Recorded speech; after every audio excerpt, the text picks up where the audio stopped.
Ash drifts like black snow across a broken horizon. The sky never quite brightens, only shifting from charcoal to bruised iron as the eye watches. Unblinking, towers stand where forests once breathed, and the wind carries the clang of distant forges instead of birdsong. Somewhere beneath that vast lid of cloud, a small figure stumbles, the ground warm underfoot, the air tasting faintly of metal and despair. This is Middle-earth in the present tense, caught in the moment where everything tips and does not tip back. Welcome to the Elder Darkness. On this journey we step sideways out of the familiar tale and into a shadowed possibility. You might find yourself somewhere in the story, nodding along, quietly hoping things still turn out all right. If you enjoy wandering these darker paths, take a second to like the video and subscribe to the channel. It helps the story travel farther than any Nazgul. And while you're settling in, drop a comment telling us where in the world you're listening from. Minas Tirith, Melbourne, or somewhere with better weather than Mordor. Now, lie back and relax as we travel to the world of Middle-earth.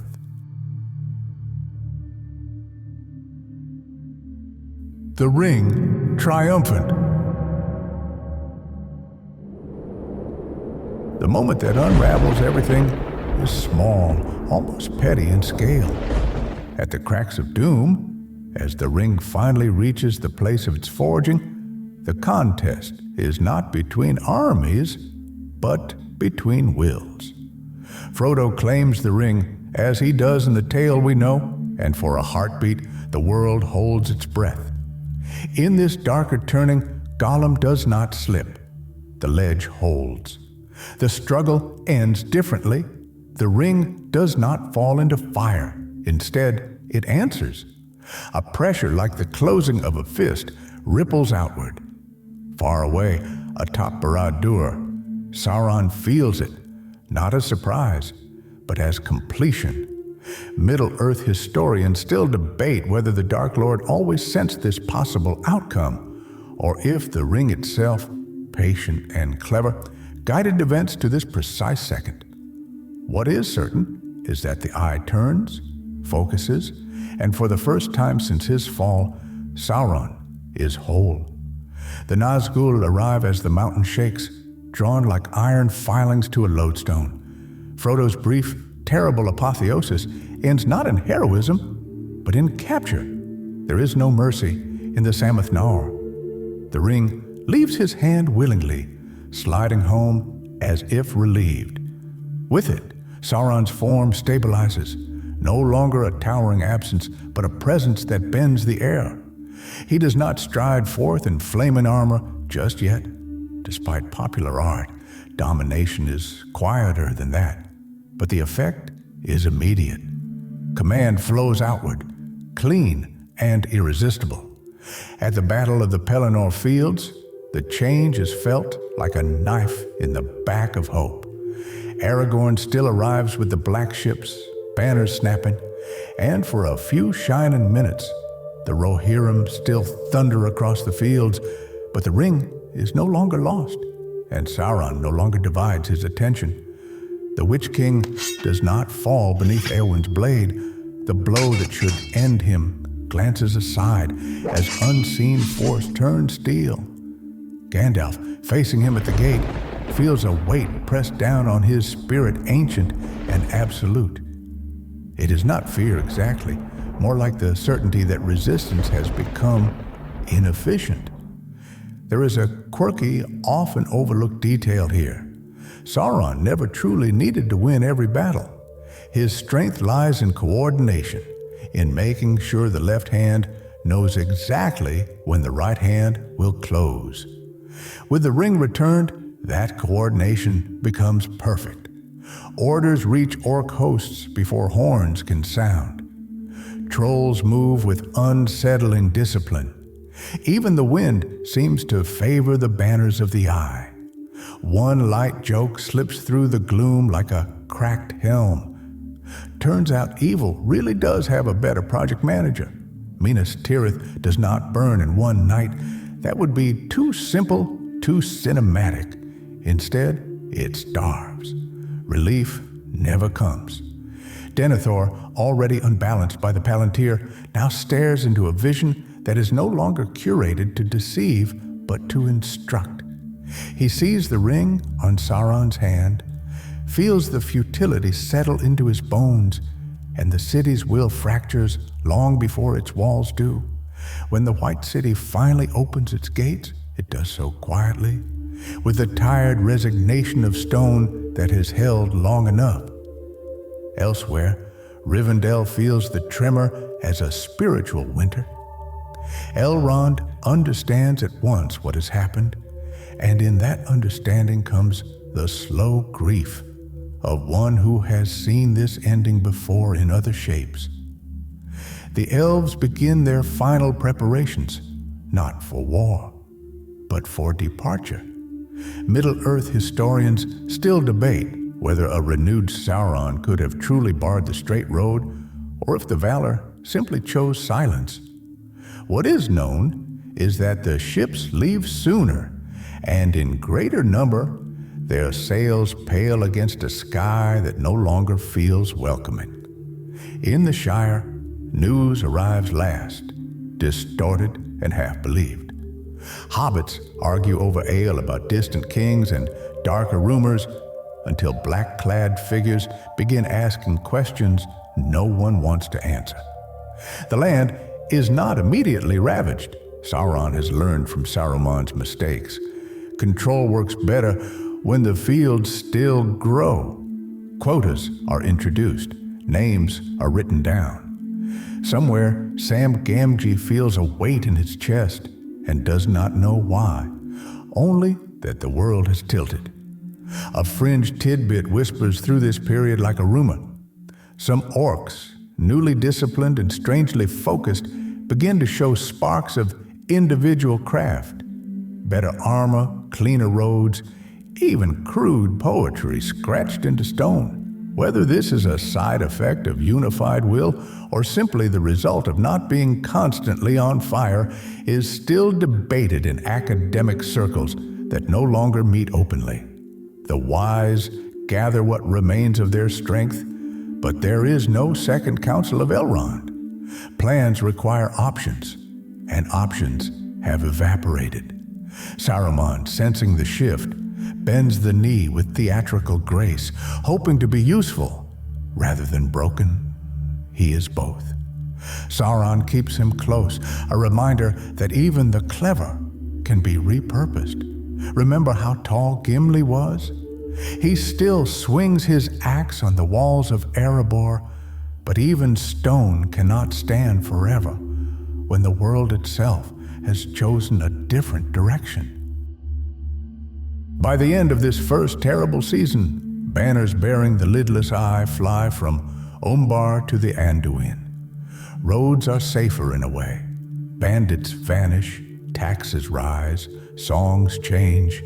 The ring rests on a dark hand, and Middle-earth exhales, realizing it has been holding its breath for an age that is now decisively over.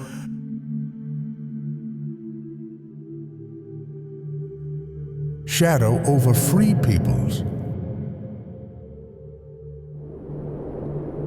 The world does not end when Sauron wins. It reorganizes. Roads are repaired first, because conquest that cannot move is merely noise. Stone by stone, causeways spread from Mordor like veins, and for the first time in living memory, caravans travel from the Sea of Rune to the ruins of Osgiliath without needing an escort of desperate prayers. Sauron understands logistics. Middle-earth historians still debate whether this was his greatest strength or his most damning flaw. Order, after all, is not the same thing as wisdom. In Rohan, the grass still ripples, but fewer hooves answer its call. Theoden does not die in glory on the Pelennor fields in this telling. He survives long enough to see the Westfold burn anyway. When the Witch King remains unbroken, the Rohirrim's charge becomes a noble memory rather than a turning point. Edoras falls not to flame but to oath. The Golden Hall becomes an administrative seat, its tapestries left intact because symbols work better when repurposed. Éomer is taken alive, and that fact alone becomes a quiet terror. Dead heroes inspire rebellion, living ones complicated. Gondor's captains fare no better. Faramir, spared his father's madness, is pressed into service as a regional governor. He walks the White City's streets with the same steady humility, now burdened with lists instead of blades. Remember how Gandalf once said he would not risk open war using the ring? With Sauron whole, Gandalf learns the opposite lesson. He withdraws. The Astari scatter, not in panic, but in grim recognition that their role has shifted from champions to witnesses. There is a fringe belief, whispered among later scholars, that Radagast simply stayed in the woods and pretended none of this was happening. No one has conclusively proven otherwise. The Lonely Mountain holds longer than most expect. Dwarves have always been stubborn that way.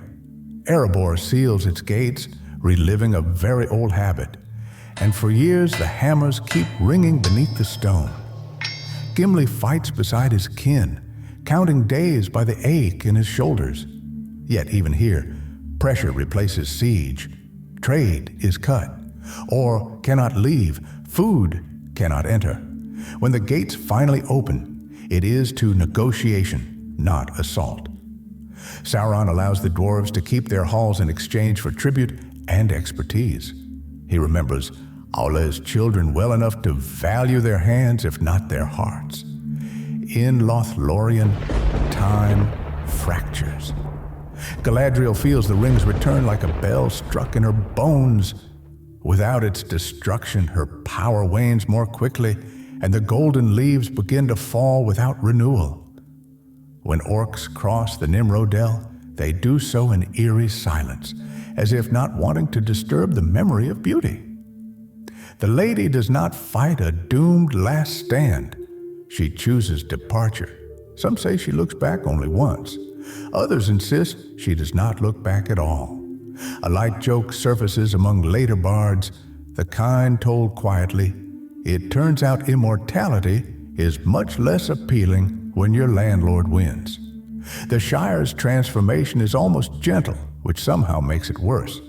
There is no scouring in the heroic sense, no uprising with pitchforks and songs. Instead, hobbits fill out forms. Boundaries are redrawn. Pipeweed is regulated. Sam Gamgee returns alone, older than he should be, carrying memories no one else believes. He plants trees where he can, stubbornly insisting that soil remembers kindness. Middle-earth historians still debate whether these small acts delayed the Shire's full absorption by decades or merely made its fall more poignant. One by one, the free peoples adapt or disappear. Bjorn's kin fade into the wild, choosing animal shapes over banners.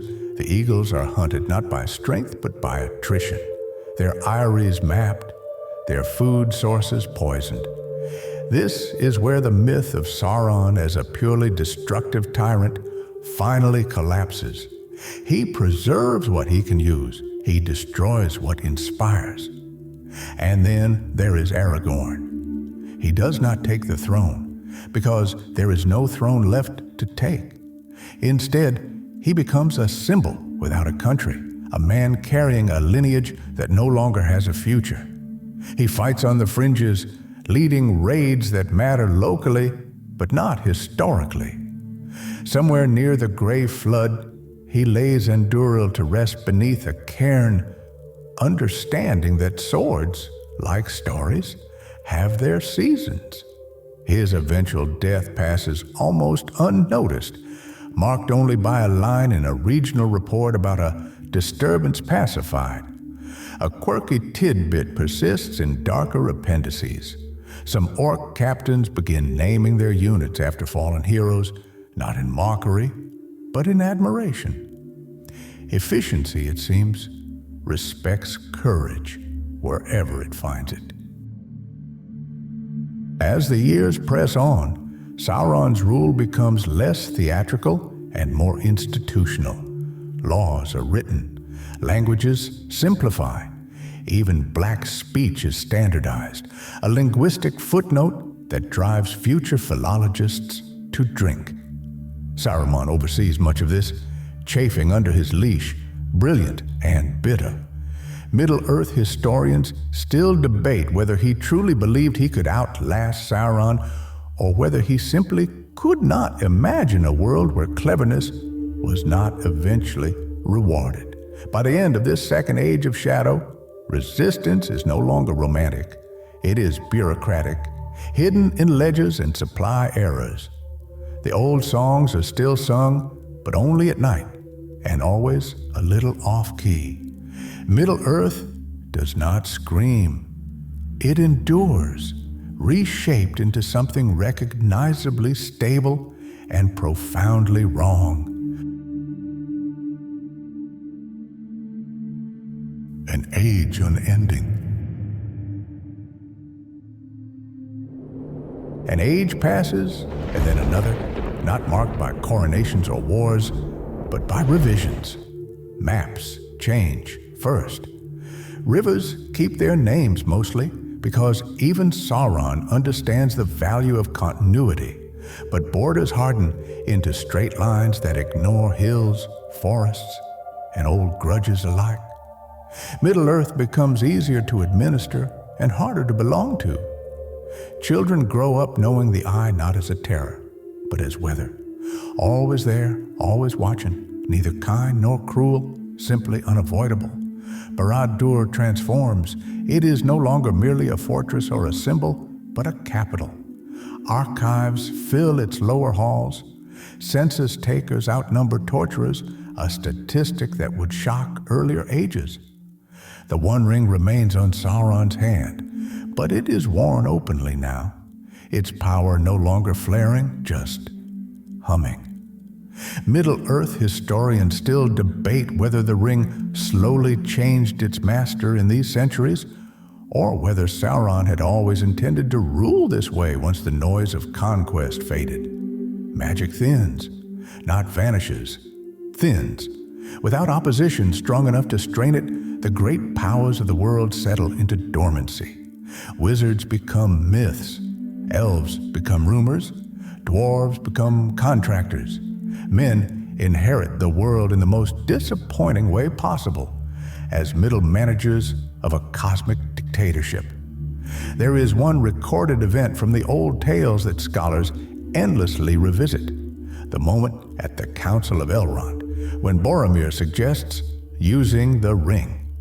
In this darker age, it is taught as the most practical idea anyone ever had, a lesson in missed opportunity rather than tragic temptation. A fringe curiosity emerges in these centuries. Shrines to fallen enemies begin appearing in outlying provinces. Small stone markers, unapproved but tolerated, honoring figures like Theoden, Éowyn, even a halfling whose name is often misspelled. Sauron allows them. Memory, he knows, can be curated. Remember how the ring once twisted desire? Now it channels it, redirecting longing into loyalty, grief into productivity. The final rebellions are almost polite. A band of scholars in what was once Ithilien attempts to reconstruct old songs, believing resonance itself might awaken something dormant in the world. They are arrested, questioned, and reassigned to the Ministry of Cultural Preservation. The songs survive, archived and footnoted, stripped of danger. Somewhere, Mandos watches, or perhaps he does not. The Valar do not intervene. Middle-earth historians still debate whether they cannot or simply will not. And yet, there are cracks. They are small, A farmer who refuses to report an irregular harvest, a clerk who misfiles a name, a child who dreams of white shores without knowing why. Sauron senses these things, but they do not alarm him. He has learned patience from the ring, or perhaps the ring has learned patience from him. Evil, it turns out, ages into routine. A single light joke drifts through later commentary, the kind told with a tired smile. Immortality gets boring when you win. The Dark Lord stands at the height of his power and finds no challengers left worth naming. Aragorn's bones are dust. Gandalf's memory is a footnote. Frodo's name appears only once, redacted. The world is quiet, efficient, safe, and profoundly empty of surprise.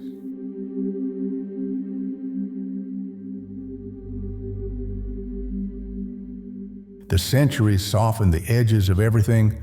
Stone weathers, steel dulls. Even the eye seems less sharp, its gaze more habitual than hungry. Night falls across Middle-earth not as a threat, but as a blanket, settling gently over fields that still grow and roads that still lead somewhere, even if no one remembers why they were built in the first place. Stories are told more slowly now.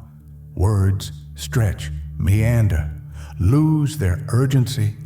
Listeners doze by hearth fires that are regulated for safety, drifting through half-remembered legends of rings and kings and a time when choices mattered more sharply. The fear is gone, mostly. So has the hope. What remains is a steady, breathable existence, like a long gray afternoon that never quite becomes evening. Somewhere far beyond the circles of the world, a music waits unresolved. Perhaps it will never be played again. Perhaps it hums softly beneath reality, unnoticed, patient. Middle-earth exhales, settles into itself, and dreams, not of rebellion, but of color, of wind through leaves, of a shore glimpsed once and then forgotten. The eye watches, the world turns, and the story at last grows quiet.